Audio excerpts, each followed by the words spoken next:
നമസ്കാരം, കൊട്ടാരക്കര മീഡിയയിലേക്ക് സ്വാഗതം. കോട്ടയം വാരിശ്ശേരിയിൽ വഴിയില്ലാത്തതിനെ തുടർന്ന് കൃത്യസമയത്ത് ആശുപത്രിയിൽ എത്തിക്കാനാവാതെ വയോധിക മരിച്ചു. വാരിശ്ശേരിയിൽ വഴിക്കായി മതിൽ പൊളിച്ചതിനെ തുടർന്ന് തർക്കമുണ്ടായ സ്ഥലത്താണ് ഇപ്പോൾ ഒരു ജീവൻ കൂടി പൊലിഞ്ഞത്. ചുങ്കം വാരിശ്ശേരി ഈടാട്ടുതറയിൽ 70 വയസ്സുകാരിയായ സഫിയയാണ് മരിച്ചത്. വഴിയില്ലാത്തതിനെ തുടർന്ന് കൃത്യസമയത്ത് വാഹനം എത്തിക്കാൻ സാധിക്കാതെ വന്നതോടെയാണ് ചികിത്സ ലഭിക്കാതെ വയോധിക മരിച്ചത്. ഇവരുടെ മകൻ നസീനെ മതിൽ പൊളിച്ച കേസുമായി ബന്ധപ്പെട്ട് പ്രദേശത്ത് പ്രവേശിക്കുന്നതിൽ നിന്നും പോലീസ് വിലക്കിയിരിക്കുകയാണ്.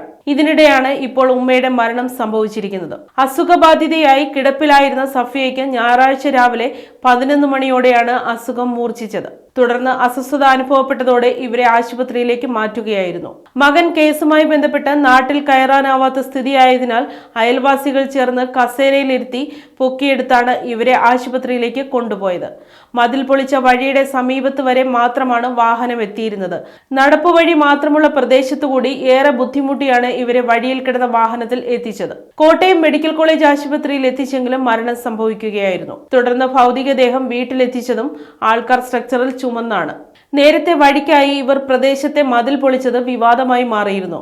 തുടർന്ന് 4 പേർക്കെതിരെ പോലീസ് കേസെടുക്കുകയും ചെയ്തിരുന്നു.